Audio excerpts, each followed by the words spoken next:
Hey, Todd Martin here with the Walking Code. In today's lesson, I'm going to give you a little exercise that you can use to build that neural connection between your brain and your center when you're walking. What we're going to use are some light weights that are going to help you feel the rotation from your center that results in the swing of your arms when we walk. When we walk, our left arm is always going to be swinging forward with our right leg, and our right arm is going to be swinging forward with our left leg. That's if we're walking correctly.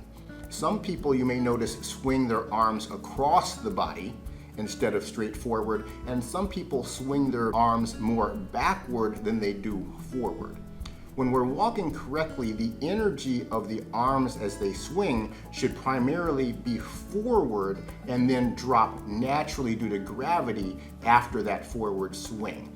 Now in this exercise, we're using very light weights. We're not trying to build any strength. We're only trying to help enhance the connection between your brain and your center. Don't use anything heavier than 5 pounds. Before you begin the exercise, make sure to be aware of some of the key points that are going to indicate proper walking technique. Beginning with vertical posture, not leaning forward, not leaning backwards. Eyes gazing forward towards the horizon. Shoulders should be down and relaxed. Your pelvis should be in a neutral position, not tilted forward and not tilted back. And most key of all, keep your feet facing directly forward. If you find that you can't keep your feet directly forward, this exercise may help to line them up better. To begin the exercise, just start walking forward in a very relaxed manner. Try to pay attention to the swing of the arms and how they move naturally. Are they moving forward and back? Are they moving with the opposite leg? Is your left arm moving with the right leg? Is your right arm moving with the left leg? Notice if your arms are moving back significantly behind the body during that backward swing, or are they just dropping back to a neutral position? Also notice if your arms are moving across your body. Now for the second part of the exercise, I want you to do an intentional initiation of the arm swing. And I want you to begin this initiation of the arm swing while your heel is still up hovering above the ground. The arm swing should begin as the heel is coming down to the ground, not after the heel is down. Then the arm should progress forward as your weight changes and your swing leg comes off the ground and swings forward. And then now that your next swing leg is forward with the heel above the ground, initiate the swing of the next arm, bringing the heel down. After you've practiced initiating the arm swing as you're walking, try to take away some of that intentional initiation and just let the arms again swing naturally and see if they swing the same way as they did when you were doing the intentional initiation. You should notice that the arm swing becomes very natural and you don't have to force it.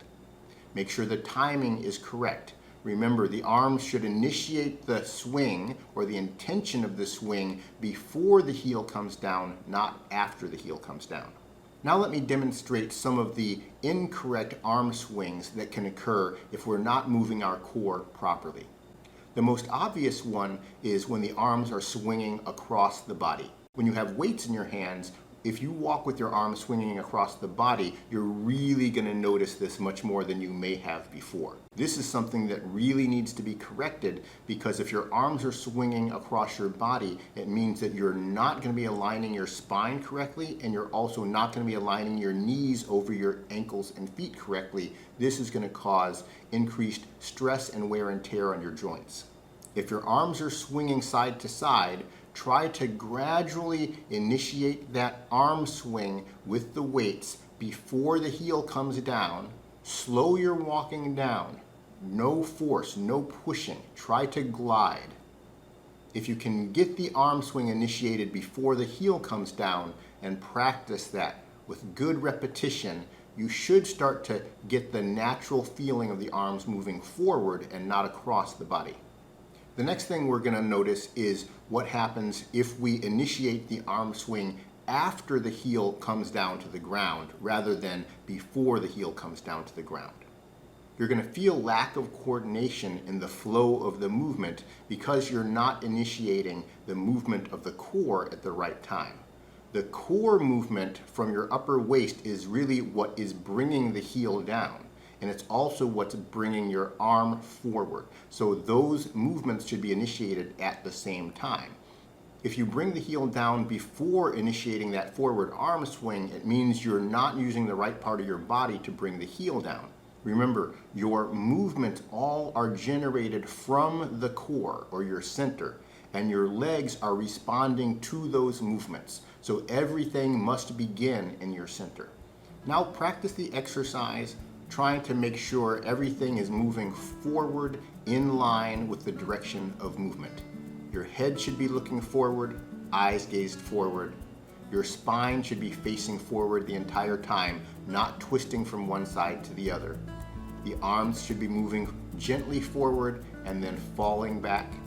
No cross arm swing. Your knees should be lined up directly forward in the direction of movement, as should your feet.